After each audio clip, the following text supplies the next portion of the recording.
Parade barisan Romusha melintasi jalan-jalan di Tokubetsushi, kini Jakarta, diringi oleh musik yang membakar semangat.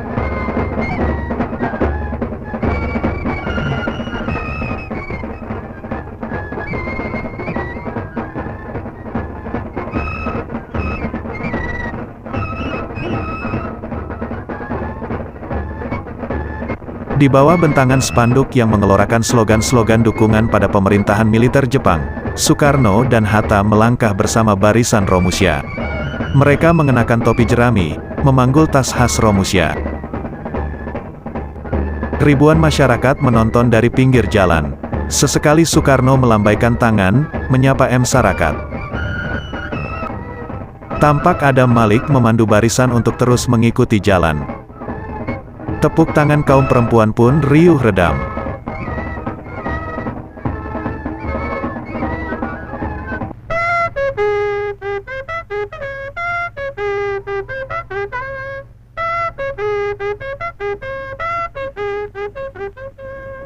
Terompet menjerit, melengking-lengking. Ratusan Romusha pun berhamburan dari gubuk-gubuk yang terbuat dari anyaman bambu, dan beratapkan rumbia. Sembari menyanyikan lagu-lagu pembakar semangat, mereka berlari-lari kecil membentuk barisan.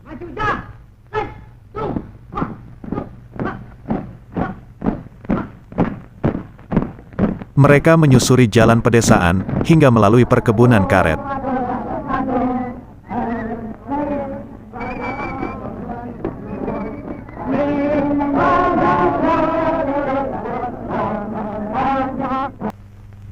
Ini hari kita mulai bekerja. Saya tahu bahwa pekerjaan ini adalah berat bagi saudara-saudara, oleh karena saudara-saudara tidak biasa bekerja tangan.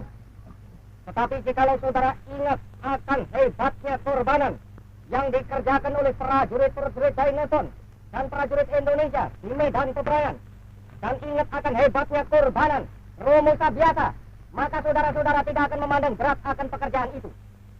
Saudara-saudara, kalau saudara juga ingat bahwa tiap-tiap titik keringat yang saudara teteskan di bumi kita ini menjadi racun bagi musuh, dan tiap-tiap butir batu yang saudara angkat menjadi peluru bagi musuh yang akan menghancur leburkan musuh itu, maka saudara-saudara akan bekerja dengan giat.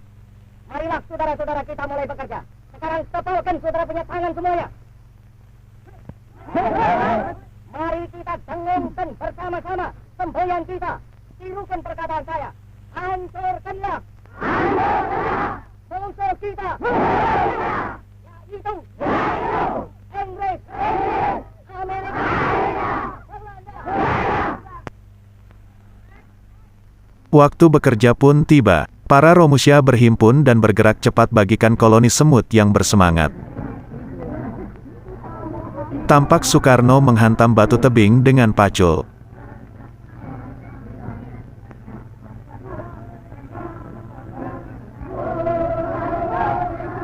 Keranjang pikul pun diisi dengan kerikil. Jembatan ganda terbuat bambu, diletakkan di atas rakit, untuk menyeberangi sungai yang lebar. Para Romusha bergerak satu arah. Mereka mengangkut pikulan melintasi jembatan.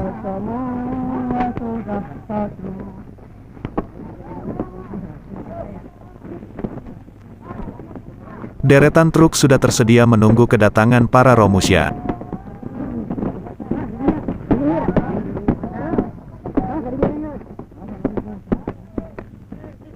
Keranjang berisi kerikil pun bergerak secara bergiliran dari bukit naik ke bak truk.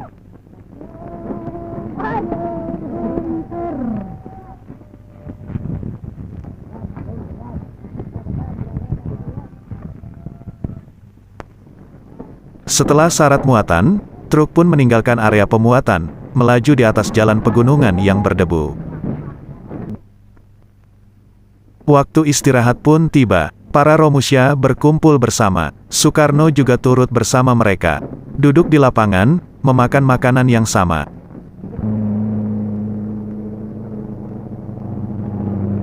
Tampak barisan mesin penggilas jalanan bergerak bersama. Mereka menghaluskan dataran batu, untuk dijadikan landasan pesawat.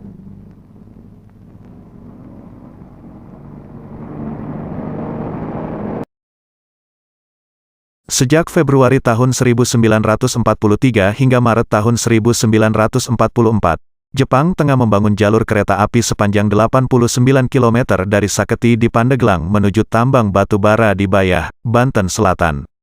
Ratusan ribu Romusha dikerahkan untuk pembangunan ini. Soekarno datang ke Bayah pada awal 1944. Ia datang sebagai Romusha. Pada lengannya terkebat pita besar bernomor 970. Romusha bernama Soekarno itu ditulis koran-koran zaman itu tinggal di pondokan sederhana yang dibuat untuk Romusha, dan makan makanan mereka.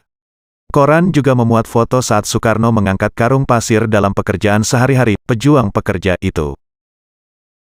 Aktivitas Soekarno selama menjadi Romusha itu kemudian direkam, dan disunting menjadi video propaganda yang dahsyat. Melalui propaganda itu, Departemen Propaganda Tentara Jepang ingin berkata, kalau Soekarno saja mendukung Romusha, mengapa Anda tidak? Memang demikian, kedatangan Soekarno ke sana dalam rangka membangkitkan semangat para Romusha untuk mendukung kebijakan Jepang. Bedanya, Bung Karno dan rombongan beberapa hari kemudian pulang ke Jakarta, sementara para Romusha yang asli tidak. Film Romusha yang dibintangi Soekarno sukses mendorong 500 orang rela berangkat sebagai Romusha menuju Burma pada September tahun 1944, untuk mendukung Perang Pasifik di sana. Kelak, sejarah mencatat, Romusha yang dikirim ke Burma itu mayoritas meregang nyawa. Sementara, jumlah korban Romusha dalam pembangunan rel kereta api Saketi Bayah diperkirakan mencapai 93.000 jiwa. Dalam biografi, Bung Karno Penyambung Lidah Rakyat Indonesia, yang ditulis Cindy Adams, Soekarno mengakui dengan hati remuk tentang propagandanya pada Romusha. Sesungguhnya akulah Soekarno yang mengirim mereka kerja paksa. Iya, akulah orangnya. Aku menyuruh mereka berlayar menuju kematian. Iya, akulah orangnya. Aku membuat pernyataan untuk menyokong pengerahan Romusha. Aku bergambar dekat Bogor dengan topi di kepala dan cangkul di tangan untuk menunjukkan betapa mudah dan enaknya menjadi seorang Romusha. Dengan para wartawan, juru potret, gunseikan kepala pemerintahan militer dan para pembesar pemerintahan, aku membuat perjalanan ke Banten untuk menyaksikan tulang-tulang kerangka hidup yang menimbulkan belas, membudak di garis belakang, itu jauh di dalam tambang batu bara dan tambang emas. Mengerikan, ini membikin hati di dalam seperti diremuk-remuk.